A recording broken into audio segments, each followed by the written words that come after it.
Bismillahirrahmanirrahim.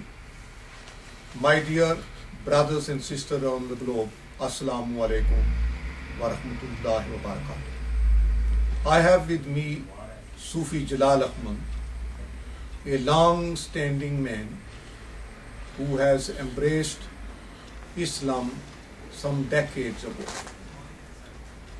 Now I am very fortunate and lucky man that I see now that 3 generations are on the move. Sufi Jalal Ahmed, his son and his grandchildren on the path of Islam. Many people ask questions, and I think this is a very noble type of thing to know how Sufi Jalal Ahmed was chosen to follow the path of Islam. You see, Allah subhanahu wa ta'ala revealed, Wallahu yakhtassu bi rahmatihi man yasha. And Allah chooses for His mercy whomever He wishes. So Sufi Jalal Ahmed, sitting with me here today, is one of those people who was chosen by Allah subhanahu wa ta'ala for the task of following the path of Islam and being a noble example for the others to follow the same route. Now I will go to him. Sufi Jalal Ahmed, if you briefly tell these people how you are guided on the road to the path of Allah. A'udhu billahi minash shaitani rajim. Bismillahir rahmanir rahim.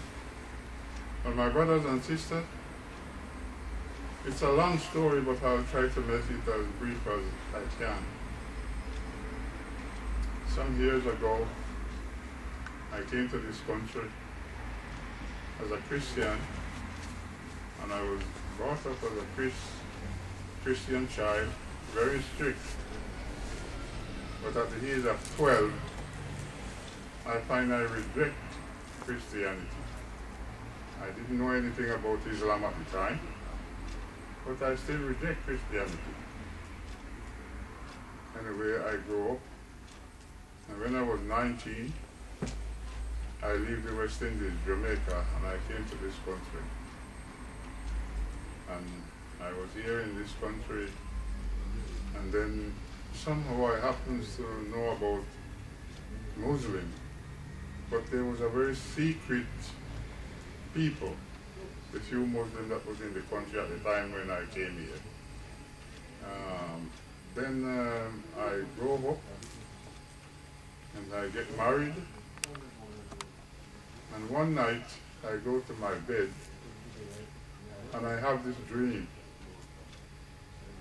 And when I have the dream, I wake up in the night and I shook my wife and wake her up. And I said to her, wake up, wake up. I just dreamed, see God. And she said, you have been a nightmare, go back to sleep. I said, no, no, no, no. Sit up and I will tell you. And she said, okay. She sit up. And I explained the dream to her. I dreamt I was at this, like a seaside, but it was up. The sun was like gold, and the sea wasn't moving there. And there was a great big tree in the middle of the water. The leaf was so green, they were blue, and the water was beautiful.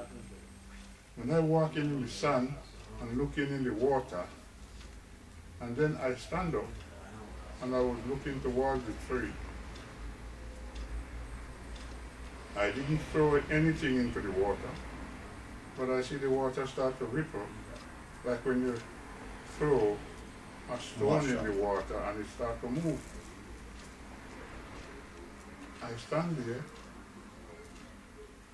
and then all of a sudden, come up out the water was a white horse with wings, and there was a man sitting between the wings and holding the rein. The horse eyes then were so bright they were like fire. And the man dressed in full white. His face was covered right down just his nose and his eyelid. And he wasn't a big man. He was just a ordinary little man. He looked like more like a Jackson. And he looked on me and he pointed to the east. And my hearing was, because he didn't, I understand him when he was speaking, but he didn't speak English. When he pointed, he said to me, go to the church of He. And I said, the church of He? He went to no church of He. Anyway, the horse went down back into the water with him, and then the water becomes steady again. And then I wake up my sleep. That's when I wake up my wife. Then I forget about the dream. And 1 year, exactly 1 year after that dream, I was at this place working, and there was an ex-black man there working. The foreman upset me that day, and I was ramping and raving. And then he come to me and he said, he heard when I said, my church is in my heart, I don't want no church, and nobody telling me about no church. My church is in my heart. That's where my church is. And then he come to me when I calmed down, and he said, would you like to go to a function with me? And I get up now and I was going to go ramping and raving again, and he said, oh no, calm down, calm down.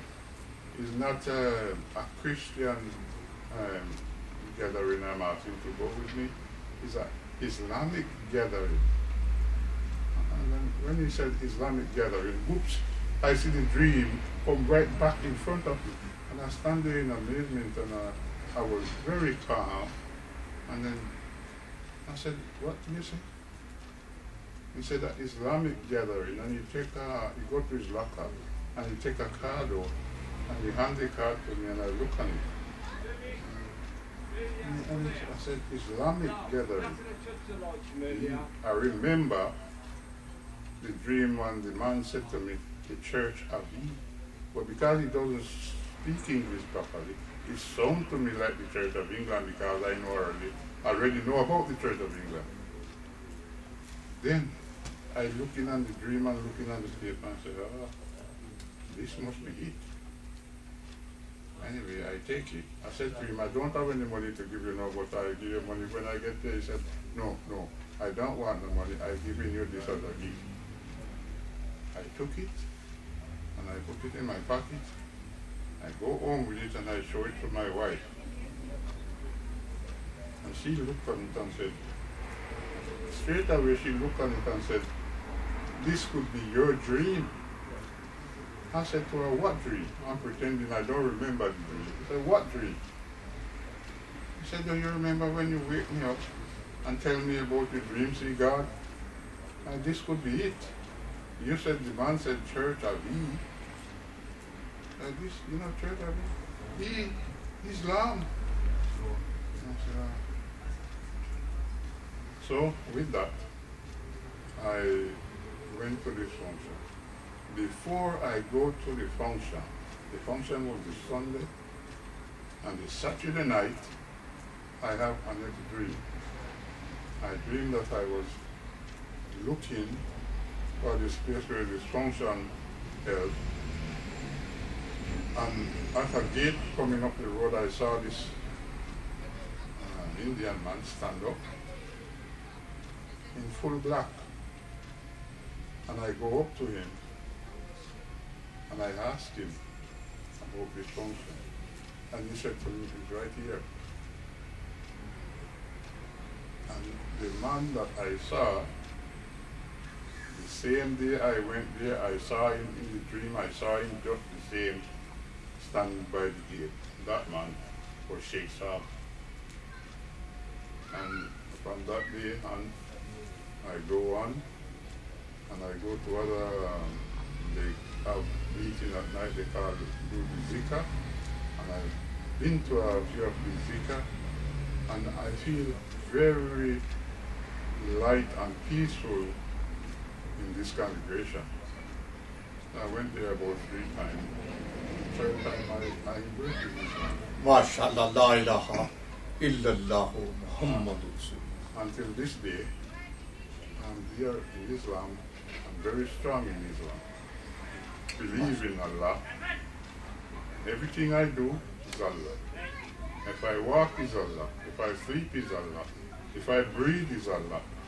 Eat is Allah. Everything I do now is Allah. I believe in nothing else but Allah. As Allah is true and strong and power, He is the superpower. There's no other power to compare with Allah. No other power in the world to compare with Allah. Anything you want, you ask Allah, Allah gives it to you. You make 1 step towards Allah, Allah make 10 steps towards you. And what more do you want in life more than to have Allah in your heart every day? Because the first thing they teach me when I went into Islam is your heart.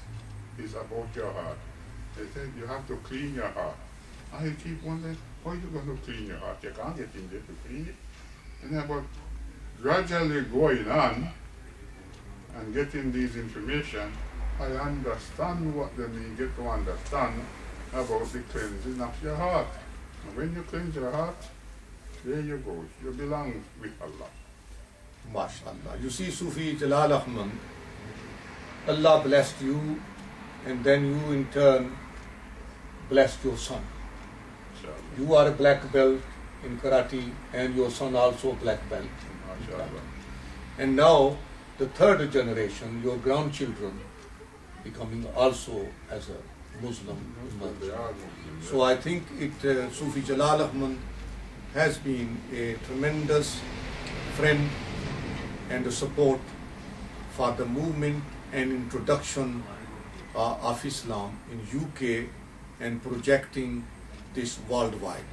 And Sufi Jalal Ahmed, alhamdulillah, was amongst those 9 men with me when we were doing a 5 faith encounter in the National Exhibition Center, where 30,000 people from world around had come to hear us. And I can proudly say that the Sufi Jalal Ahmed stood there with the umbrella with us and canopy with us amongst the other faiths to deliver the true message of Deen Islam. Ashhadu an la ilaha illallahu wahdahu la sharika lahu wa ashhadu anna Muhammadan abduhu wa rasuluh. And may your example, Sufi Sahab, remain and shine, and projection of your faith continue and your nobility as long as